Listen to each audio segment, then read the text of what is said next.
In this review, we'll be assessing the health and sports tracking capabilities of the Amazfit GTR4 using scientific and systematic methods. Now, if you're somebody who values your health and your fitness and you want to find the best smartwatch or fitness tracker, then this video is definitely for you. I've collected data for 27 workouts, 11 nights of sleep and 13 GPS tracks using the Amazfit GTR4, and we're going to compare these results to reference devices to see how well the watch actually performs. And I'll be sharing all this data with you so that you can make an informed decision about whether or not this is the right smartwatch for you. So whether you're an athlete, a fitness enthusiast, or just somebody who wants to stay on top of their health, you won't want to miss this review. So sit back, relax, and let's get started. Hello everyone. For those of you that are new to the channel, my name is Rob and I'm a postdoctoral scientist specializing in biological data analysis. The Amazfit GTR4 has actually been one of the most requested watches for me to test, so let's get right to it. And as you might know, I don't like listing the specs of watches, since you can just go to Amazfit's website for that. I'll be focusing on the actual data instead and finding out if Amazfit was able to improve their product. In past videos, I've shown that while Amazfit does indeed make some of the most beautiful smartwatches, their health tracking features have been amongst the worst out there. Their heart rate tracking and sleep tracking have been especially terrible, but with this new BioTracker 4.0 health data sensor of Amazfit, it might have actually improved. So let's take a look if the GTR4 is an improvement over the previous generation. And I actually want to start off with the heart rate tracking performance, which I tested during a total of 27 workout sessions. And to test that, I'll compare the heart rate measurements of the Amazfit GTR4 against the Polar H10 ECG chest strap, which can generally record my heart rate very accurately. We'll be starting by looking at one of the easiest types of exercises for a watch to track, cycling indoors. And we'll be looking at a total of 7 interval spinning sessions. Now this involves very little movement or tension on my arms and will therefore produce less noise. And here we can see an overview of that accuracy over all of the rides. Each dot here is a single heart rate measurement, with along the horizontal axis the value according to the Polar H10 ECG chest strap, and on the vertical axis the value according to the GTR4. Now the closer the points are to this blue line right here, the better is the agreement, and the darker black the color, the more dots that there are. Now as you can see, there are indeed quite a few points close to this blue line, however there are also quite a few points closer to the red line. Now the red line here indicates those moments where the GTR4 detected half of the actual heart rate detected by the ECG device. Now this generally happens when the signal is not very good and the algorithm detects the wrong heart rate. The correlation value, which is this R value up here, is also not very good at 0.74. The maximum correlation is 1 and there are many watches which have a much higher value. However, the problems of the GTR4 will become much clearer if we look at the individual training sessions. Now here I display the first example interval spinning session where we see a pretty okay agreement between the GTR4 and the ECG chest strap. Now along the horizontal axis here we have the time and my heart rate is along the vertical axis. In blue-green I plotted my heart rate according to the Polar H10 ECG chest strap, and in red is my heart rate according to the GTR4. And as you can see, the two lines overlap quite okay most of the time. However, when there's quick changes in my heart rate, especially increases, the GTR4 does struggle sometimes, as you can see right here, but also right here. So I would say that for this ride, we see that there's a slight delay in the GTR4 picking up on my increased heart rate in these cases.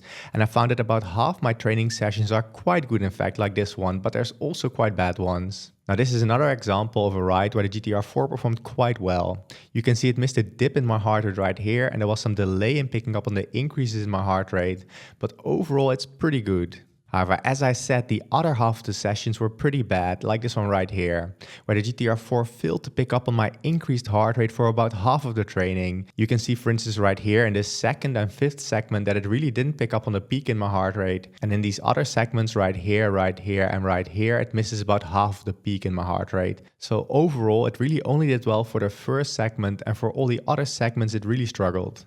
And in this last example training session I want to show you right here, it was even worse, where for much of the training the watch detected a way too low heart rate, so it's not very good.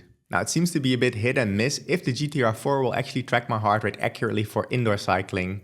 Now I did try to wear the watch tightly and in the correct position, but it might just be very sensitive to the exact position it is worn in. I'm not sure actually what's going on. And I suspect that if I have these problems, others will have it too. However, let's put this into perspective by comparing it to 64 other watches I've tested over the last 2 years. That overview is displayed right here, and the correlation value I was talking about before is the metric I'll use for this, which is displayed along the horizontal axis right here. We want that value to be as close to 1 as possible, and on the vertical axis I order the watches from worst to best. So the further to the right and the higher the device is, the better is its correlation with the reference device. And here I marked the Amazfit GTR4 in red. And as you can see, the GTR4 performs pretty poorly compared to the competition. It's really amongst the lower end when it comes to its performance for tracking my heart rate for cycling indoors. However, let's zoom in a bit to see which watches it's close to. Now, as you can see, it does do significantly better than the previous generation, the GTR4, which is all the way down here, but still almost all other watches are better than the GTR4. Just to give you an impression of the best performing watches, let's zoom into that part of the plot. And as you can see, the GTR4 is no longer part of this. So these are just the best performing watches. And as you can see, Apple watches are clearly amongst the top performers, but also some Huawei watches and even some Galaxy watches are not too bad. So all of these, at least in my testing, are better than the GTR4 when it comes to heart rate tracking for cycling indoors. Overall, the Amazfit GTR4 is not that great at tracking my heart rate while cycling indoors. Next, let's briefly take a look at another type of exercise which is actually quite hard for some watches to track, namely running. Here are the results for the first interval run that I did. Again, in blue-green are the measurements of the chest strap and in red the GTR4. And as you can see, the GTR4 was only partially able to pick up on my intervals. You can roughly see the patterns, but the exact heart rates don't match. And during the second run, it arguably did a bit better, at least for the second part of the training. So for this first part here, I detected both too high and too low heart rates. But for the second part of the training, it was a bit closer to my actual heart rate. Still, I wouldn't really trust the GTR4 to track my heart rate correctly while running. Next, let's take a look at a more challenging type of exercise, cycling outside. Now, while cycling outside, watches tend to shift a lot more on the wrist, making accurate heart rate readings even more difficult. To see if this affected the GTR4, I tested it during a total of 13 bike rides. And here we can see a similar overview plot to before, but now for biking outside. And as you can see, the agreement with the ECG chest strap is pretty bad. There are actually many points away from the blue line. Now there are some points above it right here, but there are especially many below it right here in the higher heart rate ranges, indicating it detected a too low heart rate in these moments. And we can see there's again many points close to this red line, indicating it detected half the actual heart rate sometimes. The correlation, this R value on the top left, is also really bad at a value of 0.26. Now, like I said, there really appears to be a problem where the signal quality is bad and the watch detects half the actual heart rate. And we can of course see that in more detail if we look at some of the bike rides themselves. Now this first bike ride right here looks okay for the second part of the ride, but it was pretty bad for the first part of the ride. So mostly detected a too low heart rate right here. Twice where it should have detected an increased heart rate, it actually had a decrease in my heart rate. So this is one example where it detected half of the actual heart rate that it should have. So the values here are around 70, 75, where it should have been around 150. And there was honestly not a single good bike ride amongst any of the training sessions that I did. This one right here is actually one of the better ones where it looks at least okay for the second part of the ride. But again, the first part is pretty bad. However, there were plenty of rides that were much worse, like this one right here, for instance, where my heart rate was wrong for most of the ride. Now, this ride right here was the best one I could find, and it still doesn't look so good. I'm quite disappointed with the performance of the GTR4 when it comes to heart rate tracking for cycling outside. It shows a pretty poor agreement overall. We can again put this into perspective by looking at many of the other watches I've tested over the last years. And similar to before, we will use the correlation with the ECG chest strap as the value on the horizontal axis. And the better the agreement, the more to the top right the device is. And as you can see, the Amazfit GTR4, which are marked here in red, is just downright terrible. Along with a few other Amazfit devices which are just as bad, the heart rate performance for cycling outside is just unusable, at least in my opinion. So honestly, this isn't looking too good for the new BioTracker 4.0 sensor set that the Amazfit GTR4 uses. But let's now see if it can partially redeem itself at least by looking at one of the most difficult exercises for a watch to track, weightlifting. As I've mentioned previously, this is much more difficult because of the increased tension on my wrist and my arm, making it much harder for the watch to get a clean heart rate signal. However, first a quick side note. If you're interested in the latest updates on the wearables I'm testing, I'm planning to start back up with my newsletter and posting more off-the-cuff things on my Instagram and my YouTube Shorts channel. So if you're interested in any of those are linked below. Of course, you would also make me really happy and it would help my efforts if you subscribe to this YouTube channel. But of course, this is totally up to you. Now, enough self-promotion. Let's take a look at the performance during weightlifting, which I tested during a total of 4 training sessions. Here we see an overview of that accuracy similar to before. Now the overall performance doesn't appear to be that amazing again. There are quite a few points away from the blue line, indicating the watch quite often detected an incorrect heart rate. Now the correlation, this R value, is also not very high, but also not terrible honestly, at least when we compare it to other watches. The correlation value in this case is 0.71. Now, if you look at the individual training sessions like this one right here, we see that like for most fitness trackers, the GTR4 is not good at tracking the peaks in my heart rate. So each time I do a set of exercises, my heart rate increases, but also the tension on my arm increases. And the GTR4 can generally not pick up on the peaks in my heart rate, as you can see right here, but also right here. And this is basically what we see for most of the training sessions. Sometimes a peak in my heart rate was detected by the GTR4 like this one right here, but most of them were actually missed. And there were also some training sessions that were really bad, like this one right here, where I didn't pick up on any of the peaks in my heart rate. We can see it's able to detect my baseline heart rate, but each time I do a set, my heart rate increases and the GTR4 cannot pick up on this. We can again put this into perspective by comparing it to many of the other watches I've tested in the past, and we can see an overview of those results right here. Again, the more to the top right, the better is its consistency with the ECG chest strap. And as you can see, relative to other watches, the GTR4, which I marked here in red, is actually doing okay, though definitely not great. It's somewhere in the middle when we compare its performance to other watches. And when we zoom in a bit, we see it's not that far off from some Fitbit and Garmin devices. However, I would generally say that I wouldn't use any watch with a correlation below 0.9 for weightlifting. So even though it's not terrible compared to other watches at least, I wouldn't recommend using the GTR4 for weightlifting. As you can see, Apple watches and some selected Huawei watches are the only ones that meet this criterion. Though still, it's probably best to use an ECG chest strap if you want the most accurate measurements. Overall, I cannot recommend that you use the Amazfit GTR4 for tracking your heart rate during weightlifting or for any type of exercise for that matter. I was hoping that the quality of the GTR4 had improved with the new sensor, but even if it has potentially slightly improved, the improvement is marginal at best and I really can't recommend it to anyone. So overall, based on my testing, I would conclude that the Amazfit GTR4 isn't a good heart rate tracker. Therefore, I would give the heart rate tracking performance of the GTR4 2 out of 5 stars. Now, as I've mentioned before, my go-to devices for heart rate tracking are Apple Watches, and for Android, some Huawei watches are also quite good. But one other thing that might have improved with the new sensor of the Amazfit GTR4 is the sleep tracking. Like most modern smartwatches, the Amazfit GTR4 tracks your 3 sleep stages, which are deep sleep, light sleep, and REM sleep, and it will also detect when you're awake. To check if the Amazfit GTR4 can detect my sleep stages, I'll compare it to an EEG device called the Dream 2 that can actually measure my brain waves and has been shown to be relatively reliable at sleep stage tracking. And here I show an overview of the sleep test results. For getting an overall impression of how well the Amazfit GTR4 performs, the Dream 2 should likely be good enough. However, the gold standard would be polysomnography, which you would also like to try on the Amazfit GTR4 in the future. Now on top here are the sleep stages as recorded by the EEG device, and on the left are the sleep stages as recorded by the Amazfit GTR4.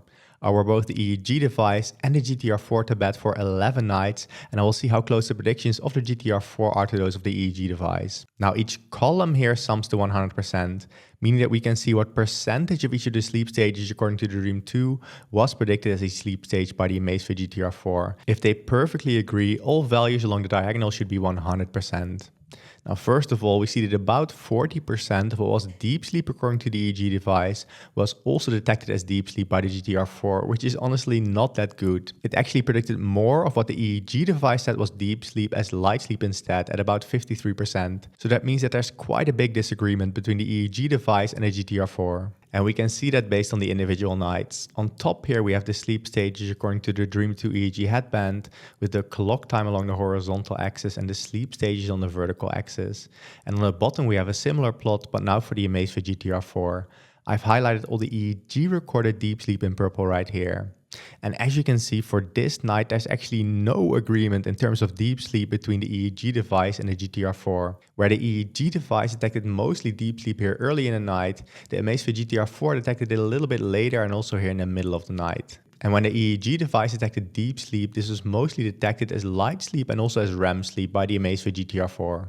So this night already doesn't look very good, and we see something similar for this night. There's generally a poor agreement between the EEG device and the GTR4 with very little overlap overall. The deep sleep detected by the GTR4 tends to be a bit later in the night than that of the EEG device. We see for instance a deep sleep segment here at the end of my night, which is not that likely. Sometimes the overlap is slightly better, as we see for this night right here, for instance, but it still doesn't look very good. So deep sleep agreement is mediocre at best, I would say. Now, light sleep agreement was a bit better at about 61%, which is not really terrible, but also not good. However, most of your night is spent in light sleep, so it makes some sense that it's predicted a little bit more robustly also by chance, so maybe this is to be expected. And if the Amazfit GTR4 did disagree with the EEG device on light sleep, it was mostly predicted as REM sleep and deep sleep, both at around 15 to 20%. REM sleep agreement on the other hand was pretty bad at about 37% agreement, which means that only 37% of what the EEG device detected as being REM sleep was also detected as REM sleep by the GTR4. And actually about 59% of what the EEG device detected as being REM sleep was detected as being light sleep by the GTR4 instead. And we can see that clearly based on the individual nights as well. Now, this is a similar plot to before, but now with the REM sleep as measured by the EEG device marked in red. And here we can see a pretty poor agreement between the EEG device and the GTR4. Most of the REM sleep detected by the GTR4 is concentrated in this one segment right here, whereas the EEG device really detects different segments of my REM sleep. So overall for this night, the patterns look very different for the EEG device and the GTR4. Now this second example night actually looks a bit better, where the patterns of the two look somewhat similar at least, though I would say this is generally more the exception than the rule for the GTR4. For this last example night, we see in quality something in between the first and second example that I showed you, with some agreement but still enough disagreement that I wouldn't be able to see the sleep cycles, for instance. Now you go through roughly 4 to 6 sleep cycles each night, each one starting with light and deep sleep marked here in blue, and each one ending in REM sleep marked here in red. And as you can see, I likely had 1, 2, 3, 4 complete sleep cycles this night, and we're only able to see at most part of this based on the data from the GTR4. I would say you might have been able to see the first 2 cycles right here, but afterwards it's quite messy. At first glance, awake detection by the GTR4 also doesn't agree very well with the EEG headband, detecting only 44% of what the EEG device detected as awake time as well. And as I'll show you in the individual nights in a second, this mostly has to do with an apparent lower sensitivity for detecting awake moments by the GTR4. And any disagreement was mostly with light sleep and REM sleep, both around 20 to 25%. And this makes some sense as light sleep is the closest sleep stage to being awake, though I cannot really explain the REM sleep. In general, looking at the data, the Amazfit GTR4 does tend to detect the longer awake moments that Dream 2 also detects, but it tends to disagree on some of the shorter awake moments. And we see something similar for this second example night right here. The GTR4 generally seems to be less sensitive to detecting awake moments compared to the EEG headband, which is also what we see for this example night right here, which shows mediocre agreement with only the longer awake moments being detected. Though I have to say there were 1 or 2 nights where the awake moment detection agreed quite a bit better between the GTR4 and the Dream 2 EEG headband. And this is one of those nights where we see that the EEG device detected 3 awake moments and the same 3 awake moments were detected by the GTR4. So this honestly doesn't look too great. However, to put these results into context, we can compare the performance of the Amazfit GTR4 to that of 44 other watches I've tested previously. Now this graph shows an overview of the agreement of different watches with the EEG device. Along the horizontal axis we have the average agreement over the 4 individual sleep stages, and on the vertical axis we have the agreement of the worst sleep stage. Now the better the agreement, the more to the top right the device is. And as you can see, the best agreeing devices so far were different Apple Watches, in this case the Apple Watch Series 7, Series 8, Apple Watch SE and Apple Watch Ultra. But other good devices include different Fitbits, Whoop straps and the Withing Sleep Analyzer, and also the Google Pixel Watch is quite good, though their agreement is not quite as good as that of the Apple Watches. If we now plot the Amazfit GTR4 in the same plot, which are marked here in red, we see it didn't perform that good compared to the other watches. If we look at the overall agreement here along the horizontal axis, we see that for this metric, the GTR4 is amongst the worst performing watches, and in fact very close to the performance of the previous generation, the GTR4, which generally had a very similar agreement. It's also close to several Huawei devices, which generally also do not seem to do very well for sleep stage tracking. So overall, the sleep stage tracking of the Amazfit GTR4 doesn't appear to be very good, and it's roughly performing the same as the previous generation, the GTR3. Therefore, I would give the sleep stage tracking performance of the Amazfit GTR4 2 out of 5 stars. If you want better sleep stage tracking, I would recommend an Apple Watch, or if you're on Android, use Fitbit, Whoop and the Google Pixel Watch as a good alternative. But let's now move on to another important feature of the Amazfit GTR4, the location or GPS tracking. To test this, I tracked my route during a total of 8 bike rides while I was cycling to and from work. And I wanted to test two things. One, how long does it take for the watch to get a GPS signal? And two, how well the GPS signals overlap when cycling the same route several times. And here you can see the results for 4 times I cycled back from work. And I started the activity the moment I was ready to leave, and I didn't give the watch any extra time to acquire the signal. And these green markers indicate the moment it did acquire the signal. And as you can see, 3 times it was basically spot on, so in exactly the spot where it needed to be, but 1 time it took a bit of time for it to acquire the signal. However, if we actually look at the consistency between all 4 signals, so how well they overlap, this actually doesn't look that good. There is quite some deviation between the signals, and we can see that much better if we zoom out a bit.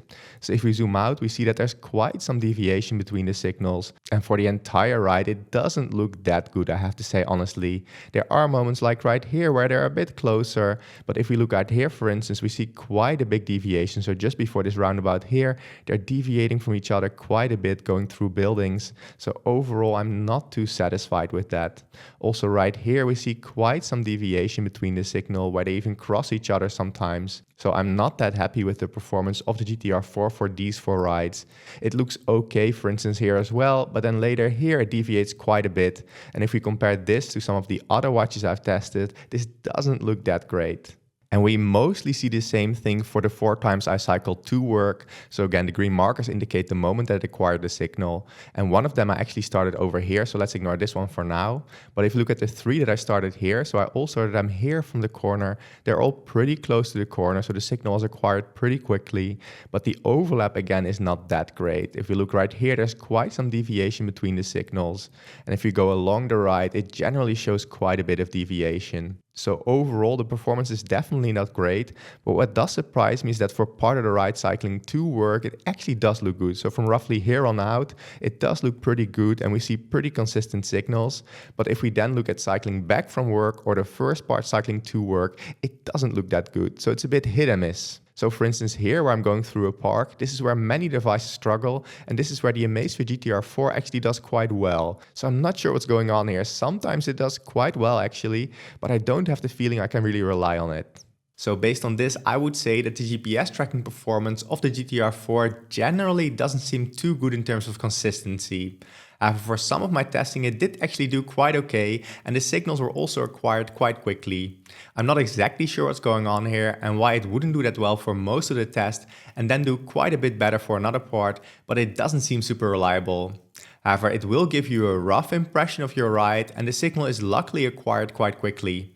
Now, better alternatives for GPS tracking based on my testing include Apple Watches and Garmin watches, at least if that's your main focus when buying a smartwatch.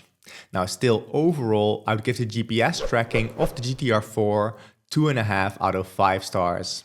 Now, as we also saw in the GPS test, my general problem with the Amazfit GTR4 is that it doesn't appear to be that reliable. Take the heart rate test, for example. When we looked at indoor cycling, there were some rides where I did really well, but also some rides where I did really terrible. We see the same inconsistency in the GPS test, where for part of the ride, the quality was actually a lot better, but for a large part of the test, it wasn't that good. Now, when the watch was announced, I was personally hoping that the new sensors would have significantly improved the heart rate accuracy, but this doesn't really appear to be the case. Now, the sleep tracking algorithm also appears to be the same one, or at least a similar one to the ones that the older models use, and this wasn't that good. Therefore, I can't really recommend you use the Amazfit GTR4 for your sports and sleep tracking. Overall, I would give the health and sports tracking of the Amazfit GTR4 2 out of 5 stars. Now, I've only been able to test the watch on me, so it might actually do a bit better on others, though I cannot imagine it makes a huge difference, and I would also still like to test the oxygen saturation sensor at some point to see if this is any good. I do honestly think that the watch is really beautiful, and if you just want a good looking smartwatch for a decent price, the Amazfit GTR4 does meet those criteria.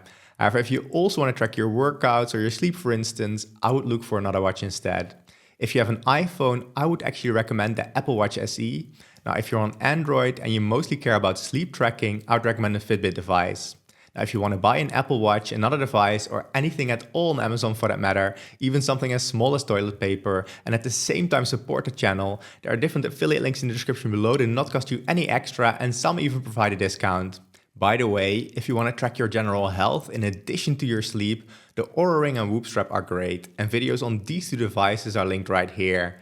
If, on the other hand, you want to know what is the best device depending on your budget, check out this video right here. Now, thank you so much for watching and catch you in the next video.